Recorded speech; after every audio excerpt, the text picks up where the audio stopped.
This Week with George Stephanopoulos starts right now. Breaking overnight. Israel recovers the bodies of 6 hostages in Gaza, including Israeli-American Hersh Goldberg Polin. The latest this morning with Britt Clennett in Tel Aviv. Campaign rush. This is going to be a tight race until the very end. With less than 10 days until their first debate, Harris sits for her first interview as the Democratic nominee. Let's be clear, my values have not changed. As Trump tries to fire up his base. We will bring back the American dream, bigger, better, and stronger than ever before. This morning, our new ABC Ipsos poll shows a virtually tied race. Trump ally Senator Lindsey Graham and Colorado's Democratic Governor Jared Polis join us, plus analysis from the roundtable. Barrier breaker. They were just so frightened if they let one woman in that door, in the door of baseball, that was going to be the end of the boys' club. My conversation with journalist Melissa Ludtke on the landmark case that opened locker room doors for female sports reporters. From ABC News, it's This Week. Here now, Jonathan Karl. Good morning. Welcome to This Week. We'll have the latest developments in the race for the White House this morning, but we begin with the heartbreaking news overnight from the Middle East. The Israeli Defense Forces reported they've recovered the bodies of 6 more hostages from Gaza, including Israeli-American Hersh Goldberg Polin, whose parents had been outspoken in pushing for a ceasefire to bring the hostages home. President Biden reacted in a statement overnight saying he was, quote, devastated and outraged by the news. ABC's Britt Clennett has the latest from Tel Aviv. Good morning, Britt. Hi, John. Yeah, heartbreak, as you say, for the family of Israeli hostage Hersh Goldberg Polin. The IDF announcing they found his body yesterday, along with 5 others, in a tunnel in southern Gaza. Israel confirming the deaths of 6 more hostages in Gaza, including Israeli-American Hersh Goldberg Polin. The other 5, Alexander Lobanov, Almog Sarusi, Carmel Gat, Eden Yerushalmi and Ori Danino. IDF spokesperson Daniel Hagari saying the hostages were killed a short while before we reached them, recovered from tunnels under Rafah, where another hostage, Fahad al-Qadi, was rescued alive earlier in the week. 23-year-old Hersh seen here alive on April 24th in this proof-of-life video released by Hamas. President Biden expressing his sorrow over Hersh's death in a statement saying he is devastated and outraged, saying he is grieving with Hersh's parents, Rachel and Jonathan, who were on stage at the DNC, emotional as the crowd chanted, "Bring them home." This is a political convention. But needing our only son and all of the cherished hostages home is not a political issue. It is a humanitarian issue. Speaking to us in Jerusalem in July, Rachel and Jonathan saying time is running out. I think something that's lost in this is the urgency. We know that many of the hostages have died in captivity. The Hostage Families Forum releasing a statement blaming delays, sabotage and excuses, writing, "It's time to bring our hostages home." Israeli Prime Minister Benjamin Netanyahu this morning saying, "Those who kill abductees do not want a deal. We will not let up." Hostage families demanding Netanyahu be accountable for the deaths and take responsibility for their abandonment. And a security official telling ABC News this morning that 3 of those hostages, including Hersh, were on a draft proposal to be released in the first phase of a ceasefire. And Britt, where do the ceasefire talks stand now after all this? Well, President Biden overnight said he thinks that we are on a verge of having an agreement, but that optimism, it just isn't reflected on the ground. Now, while the U.S., Egypt and Qatar are very keen to keep discussions alive, there has been no breakthrough. That's the reality. Earlier this week, Israel's war cabinet determined that the IDF would remain in the Philadelphia corridor, which we know is one of Hamas's red lines. So the idea that there would be still an Israeli presence at the Egypt-Gaza border, it remains a huge sticking point. John? All right, Britt, thank you. We turn now to the 2024 race on this Labor Day weekend. Labor Day is a time to mark the end of summer and the beginning of a fall campaign, and this year, the season of the campaign pivot. For Kamala Harris, we've seen significant changes from the positions that she took the last time she ran for president. Back then, she billed herself as a progressive who would fight for Medicare for all, the Green New Deal. She favored decriminalizing illegal border crossings. Now she bills herself as a tough-on-crime career prosecutor, proposing policies that are designed to appeal to the middle. She said this week that while some of her policies may have changed, her values have not. Whatever the reason for those policy changes, moving to the center makes political sense. While the voices on the left and the right are the loudest, that's clear, our new ABC News poll shows that that's not where most voters are. The biggest chunk of Americans, 41%, call themselves moderate, compared to just 24% who say they are liberal and 32% who say they are conservative. As for Trump, his policy flips have been even more dramatic and rapid fire on an issue that Republican strategists worry will hurt the party in November: abortion rights. Just this week, he came out for government funding of IVF treatments. That's something his own running mate voted against just a few months ago. He suggested he favored an amendment in Florida that would guarantee abortion rights. And then, just a couple days later, he said he would vote against that amendment. Trump has taken just about every possible position on the abortion issue, many of them just in the last several days. So where does the race stand? Our new poll shows that the Harris-Walz ticket holds a slight 52 to 46% lead nationally among likely voters, but that's almost exactly where it was before the Democratic convention. And in the 538 polling average of the 7 key battleground states, the race is statistically tied. Harris's number is slightly higher in 6 of the 7 states, but all are within the margin of error. We're now less than 10 days away from seeing Donald Trump and Kamala Harris on the stage for the very first time. The ABC News presidential debate in Philadelphia is, of course, on September 10th. So let's bring in one of Trump's biggest supporters, Senator Lindsey Graham of South Carolina. And Senator Graham, before we get to the campaign, I want to ask you about the devastating news overnight out of Israel. I know that you have been a big advocate for the hostages, and you got to know, Senator, you got to know the parents of Hirsch quite well. What's your reaction to this heartbreaking news? Heartbroken, yeah. Devastated, mad. John and Rachel had done everything in their power to help their son be released from captivity. After 11 months of captivity, he was murdered by Hamas. Hamas could care less about the hostages or the Palestinians. And if you want the hostages home, which we all do, you have to increase the cost to Iran. Iran is the great Satan here. Hamas is the junior partner. They're barbaric religious Nazis, Hamas. They could care less about the Palestinian people. I would urge the Biden administration and Israel to hold Iran accountable for the fate of remaining hostages and put on the target list oil refineries in Iran if the hostages are not released. We heard from the White House overnight a statement from President Biden saying that Hamas leaders will pay for these crimes. That was what the president said. What are they going to pay? I mean, what's the price? I mean, they've destroyed a lot of Gaza. They put their own people in harm's way. Hamas could care less about the Palestinian people. Mr. President, Bibi, if you want to really change things when it comes to the hostages, tell the Ayatollah what he values is on the target list. Until that happens, nobody's coming home.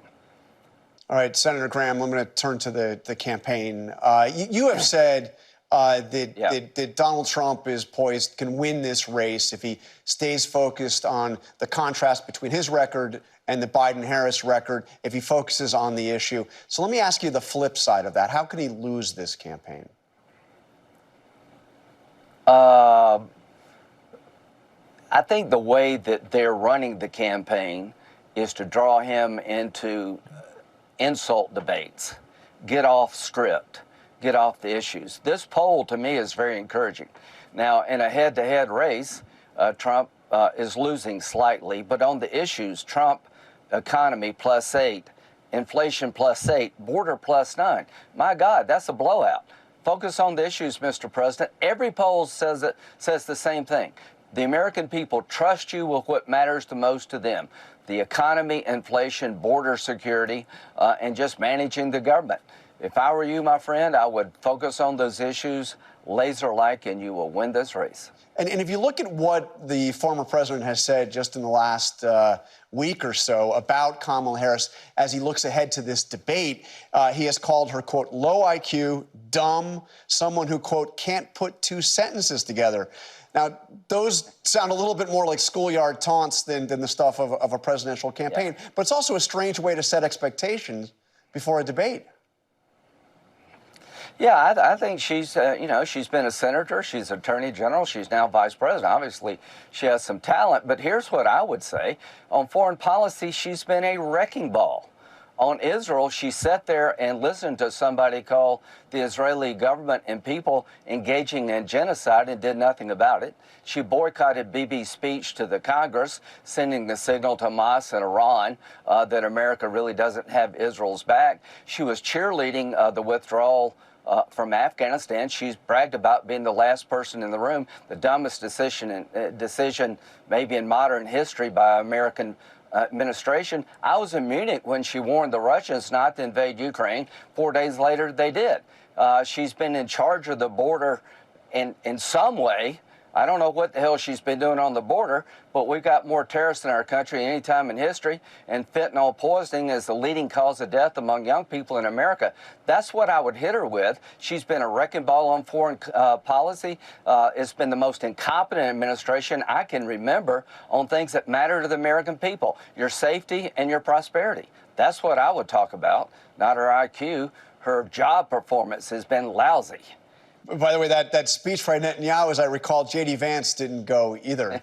So maybe a double boycott there. But he wasn't. Yeah, but he wasn't vice president of the United States, and nobody doubts J.D.'s support for Israel. J.D. has been unequivocally supporting Israel. She has been horrible. She's slow walking weapons. She didn't attend the speech, and that juiced up every terrorist in the region. So it's not a fair comparison. Yeah, but I would also point out that in her speech, she said, in her speech to the convention, she said, contrary to what many in her own party wanted her to say, promised to give Israel what it needs to defend itself. But let me move on. The damage has been done. She was vice president of the United States. She refused to come and attend a joint session of Congress with the Prime Minister of Israel. That sent the worst possible signal you could send. But let me ask you about another big issue this week. President Trump seemingly out of nowhere came out of public funding for IVF treatments and a mandate for insurance companies to fund them. Where did this come from? I know Congress had a vote on this. You voted against it. Every Republican in the Senate voted against it except for two. Where did this come from? I think he's just trying to show his support for IVF treatments that, we've been accused, the party has, of being against birth control. We're not. We've been accused of being against IVF treatments. We're not. And one thing I thought about after what he said, we have tax credits for people who have children. Maybe we should have a means-tested tax credit for people using IVF and other treatments to become pregnant. I would support a tax credit, means tested, kind of like we do with children. That makes sense to me to encourage people to have children. But you wouldn't support this idea of mandating insurance companies to cover this, would you? No. I mean, you've already voted against it. Because there's no end to that. Yeah, there's no end to that. I think a tax credit for children makes sense, means tested. And I think let's look at that concept for people trying to have a child. Okay, that makes some sense to me. I'll talk to my Democratic colleagues, so we might be able to find common ground here. Okay, let me ask you also about this incident at Arlington National Cemetery. Obviously, I know President former President Trump was invited by the families to be there. Yeah. But here's the statement that the Army has put out about what happened. They say participants in the August 26th ceremony and the subsequent Section 60 visit were made aware of federal laws, Army regulations, and DoD policies which clearly prohibit political activities on cemetery grounds. An Arlington National Cemetery employee who attempted to ensure the adherence to these rules was abruptly pushed aside. The incident was unfortunate, and it is also unfortunate that that employee and her professionalism has been unfairly attacked. Did the campaign cross a line here? You know, I don't know. I think we need to, I'm all for looking at what happened. But you know what really is unfortunate? That these families had to go visit their fallen loved ones at Arlington due to incompetence by the Biden administration. You know, I've tried to work with President Biden to get Saudi and Arabia and Israel to reconcile. I've supported a lot of their nominees. I've known President Biden for a long time. But Vice President Harris bragged about being the last person in the room cheerleading the withdrawal of all forces that led to the death of these 13, rise in terrorism, combine that with a broken border, another 9/11's coming our way. So what I take away from this whole debate about Arlington is why they died, how they died, and the incompetency that led to their death. To the American people, we've lost deterrence. Nobody in the world is afraid of Kamala Harris. She has become, in my view, ineffective in terms of a voice for America. So if you want to avoid more dead Americans, vote for Trump. And I know you also opposed Donald Trump's talk of quickly getting out of Afghanistan as well. Senator Graham, thank you very much for joining us on This Week. Coming up, Kamala Harris moves to the middle on some hot-button issues. Colorado's Democratic Governor Jared Polis joins us live. We're back in 2 minutes. Do you still want to ban fracking? No, and I made that clear on the debate stage in 2020. You raised your hand when asked whether or not the border should be decriminalized. Do you still believe that? I believe there should be consequence. We have laws that have to be followed and enforced that address and deal with people who cross our border illegally. You had a lot of Republican speakers at the convention. Will you appoint a Republican to your cabinet? Yes, I would. That was Vice President Harris this week in her first interview since securing the Democratic nomination. I'm joined now by Colorado Governor Jared Polis here on behalf of the Harris-Walz campaign. Governor, thank you for being here. You recently said that Harris has moved to the center on economic issues. It seems like she's done that on a bunch of issues recently. What's driving that shift? Well, look, I think it's a sign of a good leader that they learn and evolve over time. I think what's key with regard to economic issues is making sure that we have additional tax relief for most American families, especially those making under $400,000 a year, families making $50,000 a year, families making $200,000 a year. They're getting the short end of the stick. We need to reduce taxes. Her tax credit package does that. Whether it's a move to the middle, the left, the right, it's really about what works. Kamala Harris is a pragmatic leader who looks at data and science and makes the best decisions she can. But is this an acknowledgement? Again, it's not just the economic issues; it's the border, it's energy. Is this an acknowledgement that the party had moved too far to the left? I mean, when she was running in that Democratic primary, the energy, it seemed to be, was with Elizabeth Warren, Bernie Sanders, and candidates moved as far as they could to the progressive left. Did it go too far? Well, look, the Democrats are a broad tent party, and they have people who are conservative, they have people who are liberal. What Kamala Harris has said, and I take her at her word, is she's going to be a leader for all Americans, a president for all Americans. And that means regardless of your ideology, there's going to be a place for your viewpoints and for hearing it out and for making the best decisions for everybody. And of course, Americans across the board want to have a secure border. Kamala Harris will work to deliver on that and secure the border. Americans across the board want to make sure we reduce the increase in prices that's been occurring. She has a very aggressive plan to do that. So again, she's going to lead in a way that really benefits every family around the kitchen table, helps grow our economy, and supports prosperity. And as she says, opportunity, the opportunity agenda across our country. So let me ask you about an issue that unfortunately did not come up in the CNN interview. It's the issue of Medicare for All, which she favored. I mean, she didn't just favor it in the 2020 campaign. It seemed to me, a centerpiece of her campaign.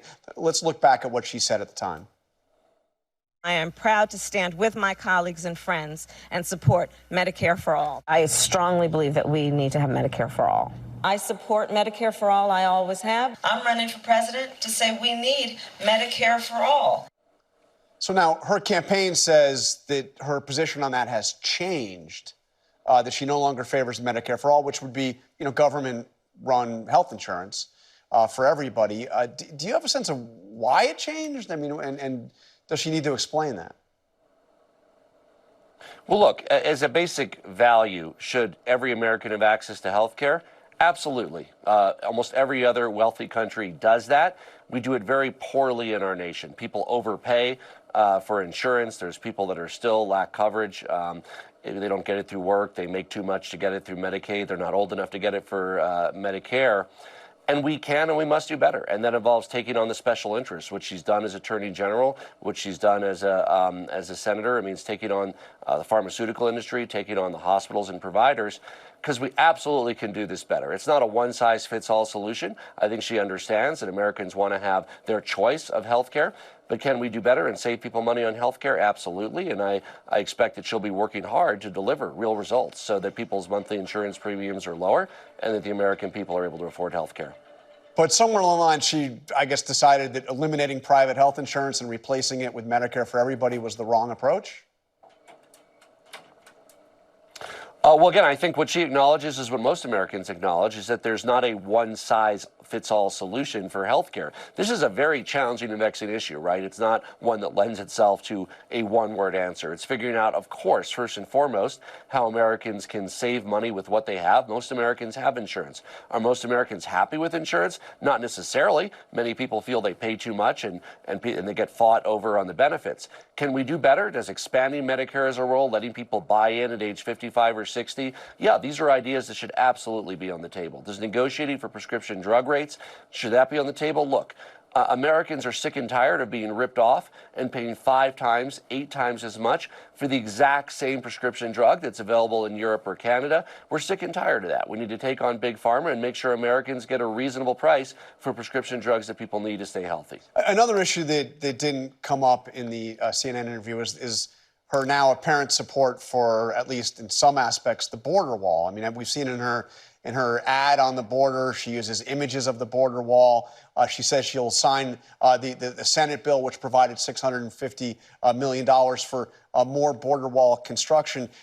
She had called previously the border wall a medieval vanity project and a stupid use of money that she vowed to block. So what's changed there?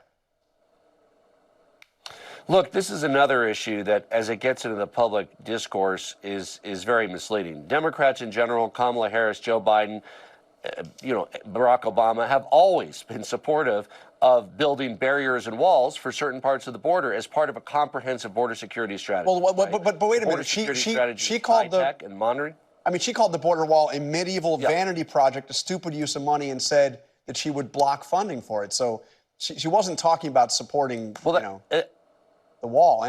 That's true. The border wall that Donald Trump has proposed is a huge boondoggle and waste of taxpayer money. He effectively talked about a wall across the entire border rather than using barriers of different kinds effectively in a cost-effective manner, including imagery from satellites, including on-the-ground intel to secure and lock down the border. What Kamala Harris is for is securing it in the most cost-effective way possible to stop the illegal flow of people, of guns, of drugs across that southern border. And of course, Donald Trump's border wall would not work, would waste taxpayer money, and of course, barriers and walls are a part of the overall comprehensive strategy that Kamala Harris will deliver on to secure the southern border.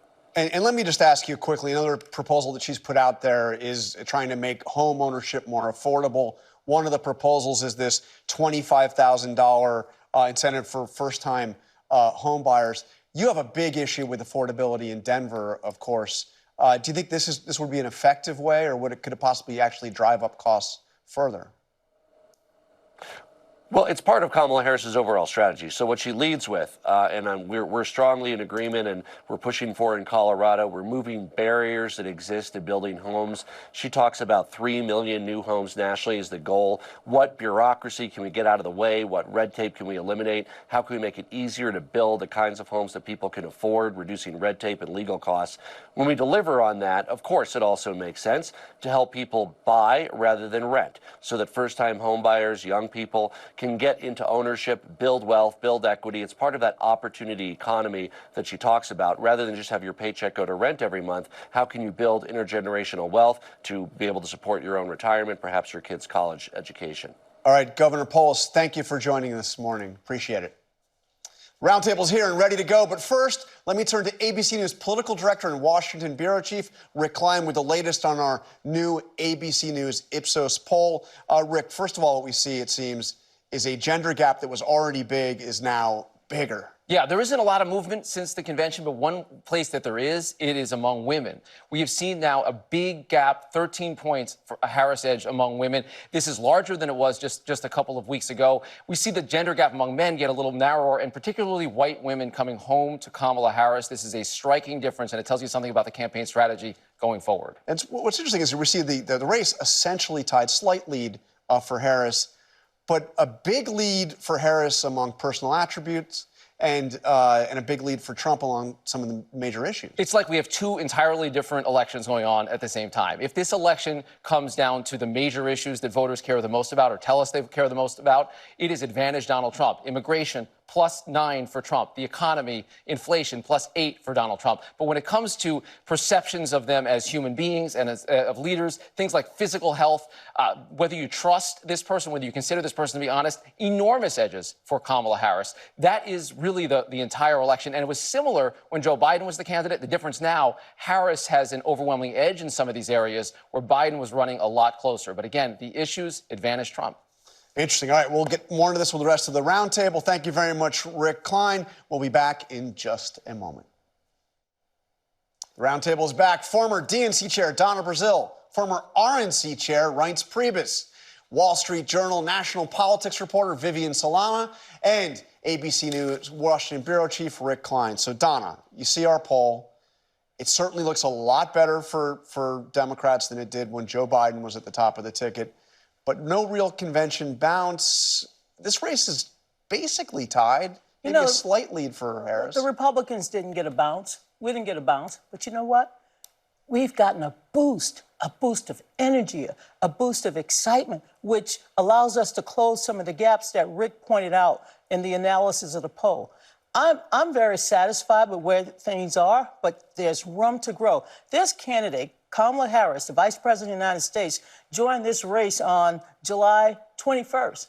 Today is September 1st. It's been 42 days. 42 days of closing the gap, putting out policy positions on everything from where she's going to lead the country on the economy, what she's going to do differently in terms of health care. And yes, she's addressed some of those foreign policy issues that Senator Graham conveniently forgot. So I'm glad, but let me just tell you this. This excitement is turning into volunteers, money, boots on the ground, and that will make the difference in the last 65 days.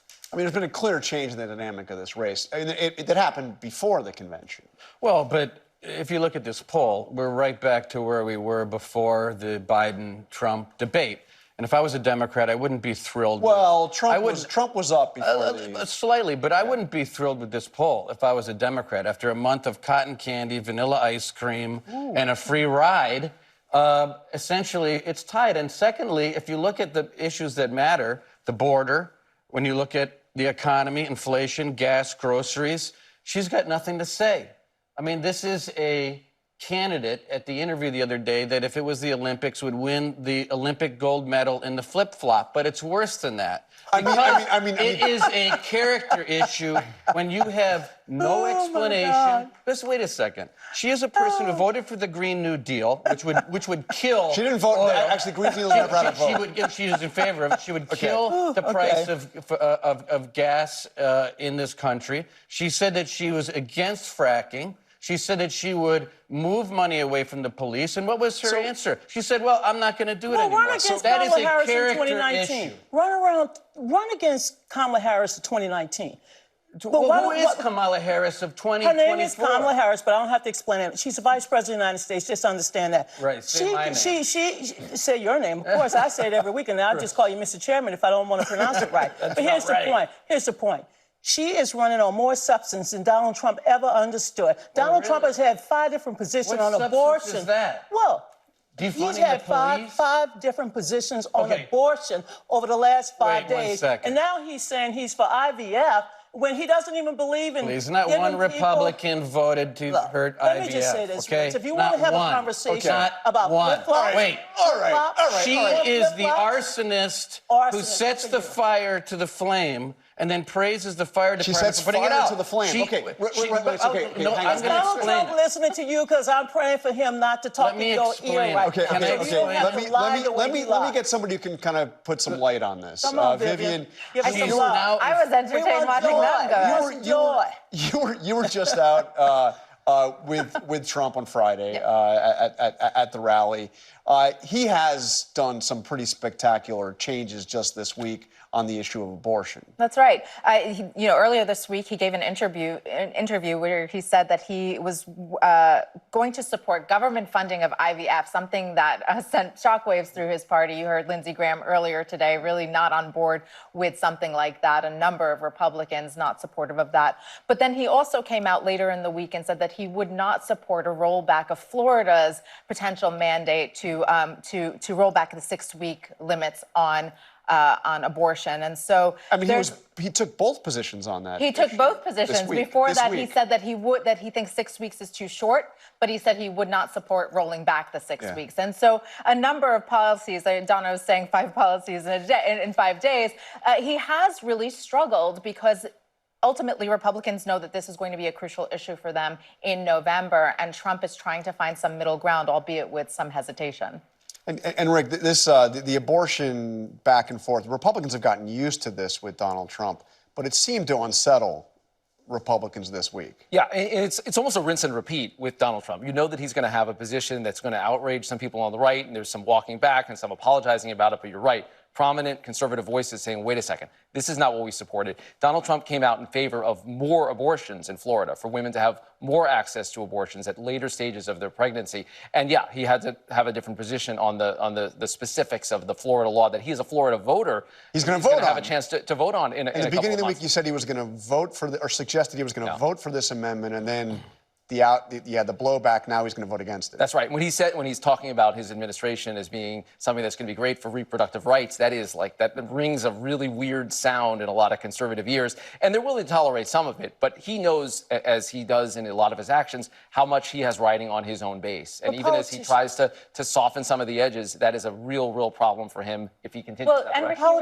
you really touched upon it when you talked about the women, and specifically with the ABC poll, because that is going to be a crucial voting block for both Republicans and Democrats going into November. The Trump campaign, before, when Biden was still in the race, thought that they could lure some black voters and felt that they were in a good place there. Now that Harris is in the race, they've sort of conceded that they won't do as well with black voters, but they are banking on women to really turn out, especially white women, suburban white women, this November. Those issues could really hurt them if they don't get their messaging straight. Look, the vice president has to continue to broaden her support. This race is not over. Okay, so you and I got a couple more weekends like this, and then, my friend, we can part company if you want to. Although I would love to continue to have you as a friend, because guess what? LSU is going to do some damage tonight to USC. So here's the point. She has to broaden her support. She still has to not just reach out into the suburbs, get independence. She also got to make sure that she can continue to talk to young people, young black voters, young Hispanic voters. This race is far from over. That's why she's going to campaign with Joe Biden. Yep. Watch the two of them, the charisma that comes from just seeing them together in Pennsylvania, bringing home union households. That's very important. So Biden will be campaigning with Harris tomorrow in Pennsylvania. I guess you probably like that. Yeah, but obviously I like it, and she didn't want to talk about her record with Joe Biden during the interview. But the reality is it's Labor Day. Nobody's going to be watching Joe Biden and Kamala Harris on the television people in tomorrow. Pennsylvania will. But the reality is, on this poll, if you look at where President Trump is with women voters, black voters, Hispanic voters in the suburbs. He's doing better today than he did in 2020. And he lost by 50,000 votes in 2020. He's doing better today than he did in 2016. So the fact of the matter is, the Democrats are in worse shape today than they ever were at this point in the campaign running against Donald Trump. And so, but they're in better shape than they were 2 months ago. They're in better shape than they were 2 months ago. But the reality is, when the election in 2016 came down to 60,000 votes, 50,000 votes in 2020, and she doesn't have an answer on the border and the economy, and she's praising gas prices when it's Governor Abbott and the drilling that's going on in the Permian, and it's the border wall that Governor Abbott put in Texas that is doing anything in this country. The thing is that we put out more white papers than any other presidential white papers. That's position papers on various issues. And let me just say this. After Russia invaded Ukraine, the United States of America, led by Joe Biden and Kamala Harris, decided that we had to make sure that we were energy independent and not rely on foreign oil and foreign gas. So there's a reason why reason why you have to stand on these policies. And let me also say this. We got 65 days left. I'm not afraid of a 2-point race or a 3-point race because you can win that on the ground. What I'm concerned about is that I want the vice president to be able to stand up at that debate and know I am not a moderator, thank the Lord, because I don't want to do all that kind of homework over the next couple of weeks. But she has to stand up and tell the American people exactly what she will do, because all Donald Trump and his supporters will do is complain and blame. Let me ask you about that, because we had this much anticipated interview on CNN, and Vivian, there were a lot of questions that are left unanswered about, what has driven the policy changes. There have been some white papers, not a lot of policy specifics yet. No, to be fair, from either candidate. In fact, when she was pressed by Dana Bash, who did a great job in the interview, Vice President Harris kept saying, "My values have not changed," when she was trying to explain sort of her shift in position on issues like fracking, on Medicare, and a number of other things. That was something that former President Trump and a number of the speakers on Friday really latched onto to say, what does that even mean? And especially on issues like fracking, where she could not really deliver a clear reason for her shift other than the fact that she joined the ticket with Biden. That's something like that resonates in states like Pennsylvania. Rick, what do you think? Are you hearing? Are we going to see more interviews, or do they think that was like it? I think there's going to be more, maybe more of like influencers, podcasters, maybe not as many mainstream media interviews as we go. But look, I think you saw in that kind of a strategy of not engaging with Trump. That to me was the most interesting, is that when Dana Bash from CNN put forward some of the critiques, she didn't want to go there. And I think you have to guard against complacency at the same time, because right now she's telegraphing a strategy that says she wants Trump to beat Trump on his own. That means that you're going to be a little more hesitant on some policy. All right. Coming up, some real locker room talk from a reporter who broke barriers for women covering professional sports. Her remarkable story when we come back. What I was asking for was the exact same thing that's been going on for years and years in clubhouses and baseball since the beginning of baseball. It's always taken place in the locker room, and yet, because I'm a woman, I can't be a part of that. The core question has to be, to do your job, why do you need the same immediacy of access? The same reason the male reporters do. We're working in a time when sports is more than a sport on the field. It's a sport that involves personalities, it involves the people who play it, the people who run it.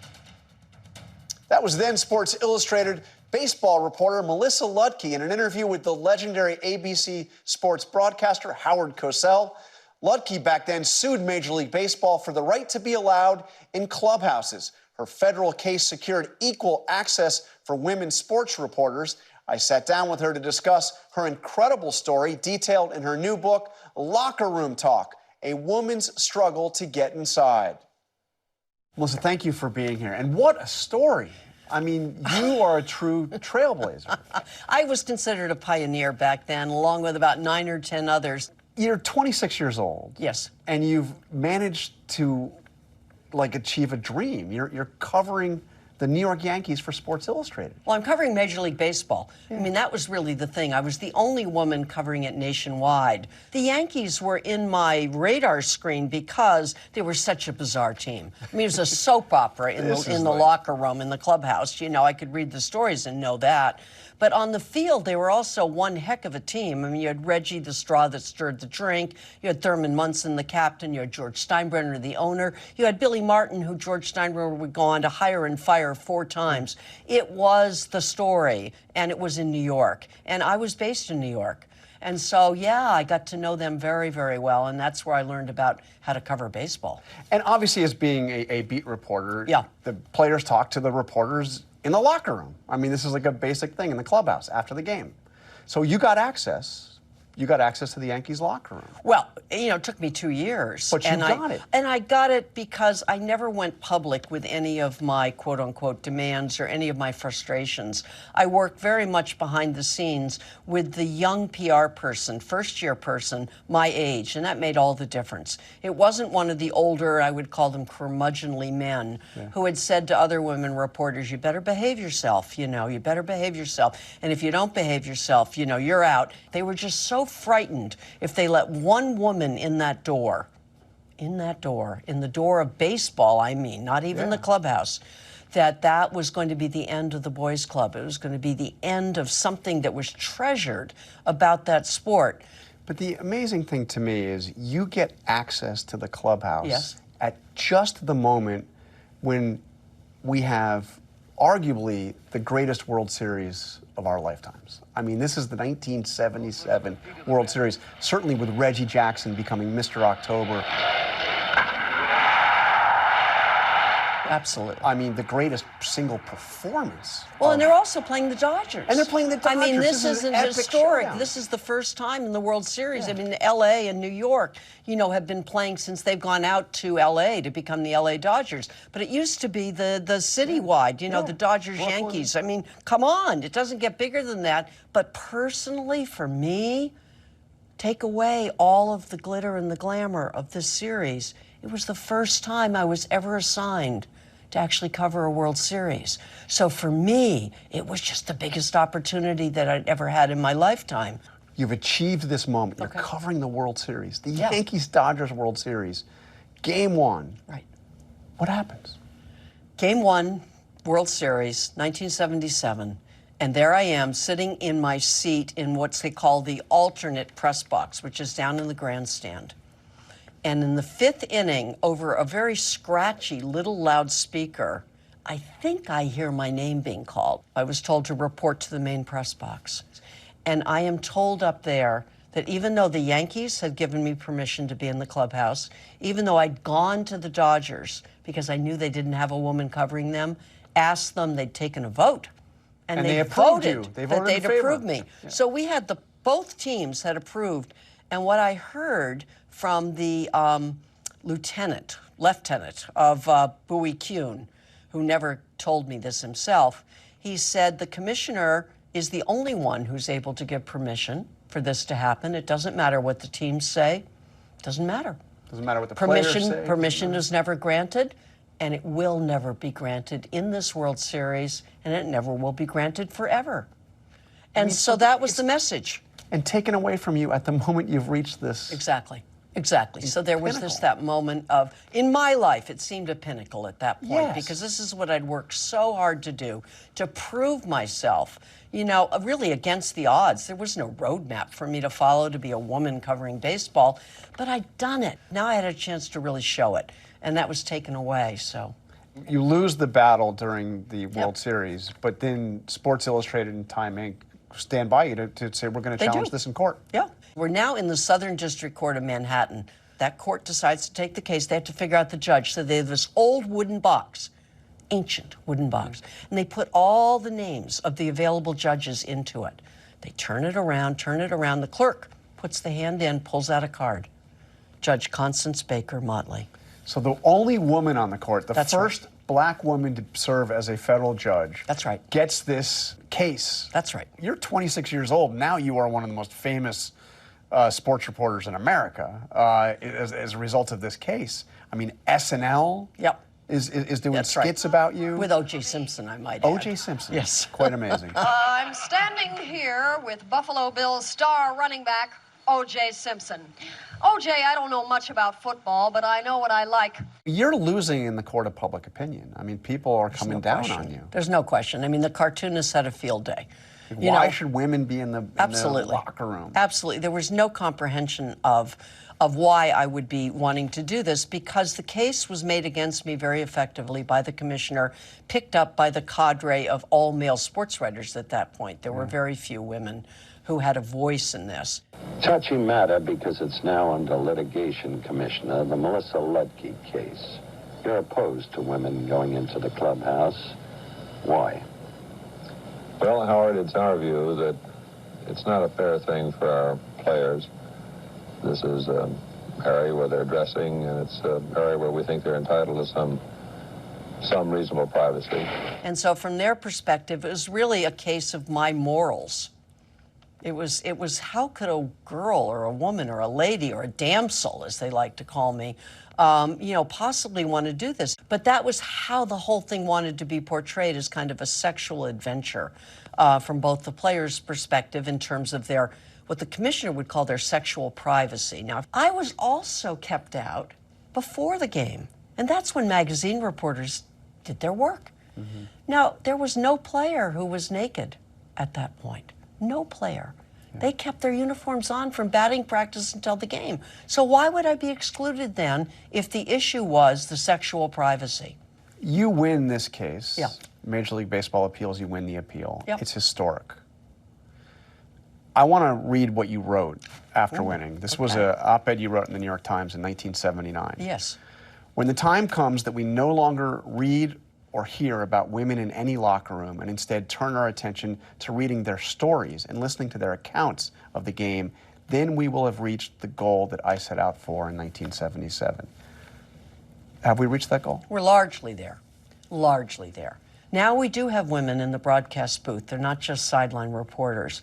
We have a lot of women covering sports and doing just an absolutely wonderful job. People read their stories today, and yes, they don't sometimes even notice the byline. Mm-hmm. So we have come a long way, but we can't say that we've arrived at a time where I think the attitudes have shifted totally away from recognizing that we have to recognize that women have a tougher road to hoe in this.